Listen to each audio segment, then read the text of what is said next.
السلام علیکم ورحمۃ اللہ وبرکاتہ۔ میرے پیارے دوستوں اور میرے پیارے بھائیوں، خوش آمدید ہو آپ سبھی کو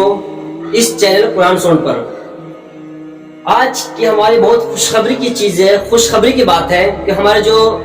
نورانی قاعدہ کی جو اسٹارٹنگ کتاب ہوتی ہے، نورانی قاعدہ مطلب قرآن شریف کو جو پڑھنے کا سب سے اسٹارٹنگ کتاب ہوتی ہے، مطلب سب سے پہلا کتاب جس سے ہم پہلا جینا کہہ سکتے ہیں، کیونکہ اس جینے پر چڑھیں گے تب تو اوپر چڑھیں گے، قرآن شریف پڑھنا سیکھ جائیں گے۔ تو آج کی خوشی کی بات صرف یہ ہے کہ ہماری جو نورانی قاعدہ وہ مکمل ہو گئی، اور جو تختی پڑھایا ہوں 28 تختی ہے اس میں نورانی قاعدہ میں، تو آج 27 اور 28 پڑھائیں گے۔ بہت خوشخبری کی بات ہے، انشاءاللہ لاسٹ میں دعا بھی کروں گا انشاءاللہ، تو آپ ضرور سنیں۔ چلیے میں آپ لوگ کو بتاتا ہوں تختی نمبر 28۔ تو تختی نمبر 28، 27 اور 28 کو عربی میں کیا کہتے ہیں؟ کیونکہ ہم لوگ عربی سیکھ رہے ہیں، تو تختی نمبر 27 اور تختی نمبر 28 کو عربی میں کیا کہتے ہیں؟ تو سبعۃ و عشرون، سبعۃ و عشرون 27، مطلب 27 کو سبعۃ و عشرون کہتے ہیں، 27 کو سبعۃ و عشرون، اور 28 کو ثمانیۃ و عشرون، مطلب 28 کو ثمانیۃ و عشرون کہتے ہیں، 28 کو ثمانیۃ و عشرون، کیونکہ بہت ضروری ہے کلام پاک اگر ہمارے سعودی عرب والے مل جائے تو ہمیں سمجھ میں آنا بہت مشکل ہو جاتا ہے۔ اس لیے میں بتانے کی کوشش کرتا ہوں کہ انشاءاللہ ہم لوگ عربی سیکھ رہے ہیں تو ہر ایک چیز کی جو بنیاد ہے، جو بیسک چیزیں ہیں، ان کی انشاءاللہ کوشش کریں گے کہ ہر ایک چیز سیکھیں گے، کیونکہ کلام پاک میں عربی آ رہا ہے۔ اگر سعودی عرب والے کلام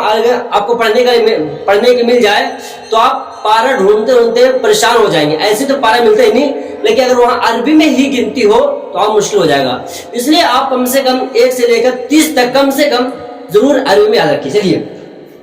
آج کی جو تختی ہے نا زیادہ مشکل نہیں ہے، بہت ہی آسان ہے۔ جو تختی نمبر 1 سے لے کر تختی نمبر جو 26 تک پڑھا رکھا ہے اسی کو پورا اس میں بتا دیا گیا ہے، پوری کتاب۔ مطلب اگر یہاں تختی نمبر 27 اگر اچھی طرح پڑھ لیں گے، اگر آپ پڑھنا جانتے ہیں، اگر قرآن سے مطلب نورانی قاعدہ پڑھ رہے ہیں، اگر آپ یہ یہاں سے لے کر یہاں تک جس قواعد میں جس طریقے سے پورا نورانی قاعدہ پڑھایا ہوں، اگر 27 نمبر پڑھ لیں گے تو آپ قرآن شریف پڑھنا دم آسان ہو جائے گا۔ لیکن آپ دھیان رکھیں کہ تختی نمبر 27 کو اپنے دھیان یہ رکھیں کہ جو پوری کتاب پڑھ رکھا ہوں، تختی نمبر 1 سے لے کر نقطہ والی سے لے کر تختی نمبر 1 سے لے کر 26 تک جو تختی جو پارٹ جو چیپٹر پڑھ رکھا ہوں وہ تختی نمبر 27 میں پورا کر دیا ہے، پورا ایک جٹ کر دیا ہے۔ اس کو سمجھنے کے لیے ہم لوگ وہاں سے پڑھتے پڑھتے یہاں تک پہنچے ہیں۔ اگر اس کو پڑھنا ہوگا، مطلب اس کو پڑھنا جبھی آئے گا جب ہم لوگ وہاں پڑھنا سیکھ جائیں گے۔ اس سے پوری جو لکھا ہوا نا، پوری جہاں تک بھی وہ قرآن قاعدہ مطلب قرآن شریف کی آیت ہے، اور پورا قرآن شریف کی تو آیت ہے جہاں تہاں سے لیا گیا ہے، لیکن اس میں قواعد بھی دے رکھا ہے، اس میں علامت بھی دے رکھے ہیں، اس میں مطلب حروف مدہ، حروف لین، حروف کھڑا زبر، کھڑی زیر، الٹا پیش، اور بہت سارے چیز ہے جس میں پورا مجموعہ سمجھ لیجیے۔ مجموعہ جو مانتے ہیں کہ ہر بہت ساری چیز کو جوڑ کر ایک چیز ایک صفحے میں کر دینا، مطلب تختی نمبر 1 سے لے کر تختی نمبر 26 تک جتنے قواعد، جتنے قوانین، جتنے گرامر، جتنے کچھ آئے ہیں سب کو لے کر تختی نمبر 27 میں بتا دیا گیا ہے کہ اگر پورا آپ کو یاد ہوگا تو آپ یہ پڑھ سکتے ہیں، اگر پورا اچھی طرح یاد نہیں ہو تختی نمبر 1 سے لے کر تختی نمبر 26 تک تو آپ کو یہ مشکل ہو جائے گا۔ اس میں علامت بھی دے رکھا ہے۔ اگر آپ اگر یہ ویڈیو دیکھنے سے پہلے ویڈیو دیکھ رہے ہیں تو آپ سے گزارش ہے، آپ سے اپیل ہے، آپ سے ریکویسٹ ہے اور آپ سے درخواست ہے کہ آپ میرے ہوم پیج پر جائیے، اور وہاں اسٹارٹنگ سے جو تختی نمبر 1 سے پہلے میں اس پہ بنا رکھا ہوں، نقطے کے بارے میں بنا رکھا ہوں، اس پر آپ جائیے، وہاں سے دیکھیے اسٹارٹنگ سے، اور اسٹارٹنگ سے دیکھنے کے بعد آپ کو سمجھ میں آ جائے گی بہت اچھی طریقے سے۔ تو آج کا جو چیپٹر ہے وہ تختی نمبر 27، جسے میں آپ لوگوں کو بتا چکا ہوں، تختی نمبر 27 ہے،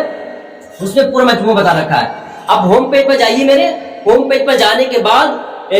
پھر ویڈیو میں جائیے، آپ سب سے نیچے میں جائیے تو میرے تختی نمبر 1، تختی نمبر 2، چیپٹر 1 2 3 پارٹ 1 2 3 مل جائے گا، وہاں سے دیکھیے گا تو آپ کو زیادہ سمجھ میں آئے گا۔ اب بیچ میں دیکھیے گا تو بہت مشکل ہے کہ تختی نمبر 27 میں بہت ساری غلطیاں آپ کر سکتے ہیں۔ اگر تختی نمبر 27 آپ اچھی طرح پڑھ لیے تو انشاءاللہ اللہ کی امید سے آپ قرآن شریف اچھی طرح مطلب اس میں جتنے قواعد ہے نورانی قاعدہ میں ہر ایک چیز کی انشاءاللہ اچھی طرح پڑھنا سیکھ جائیں گے۔ مشکل ہے کہ پھر میں اس کے بعد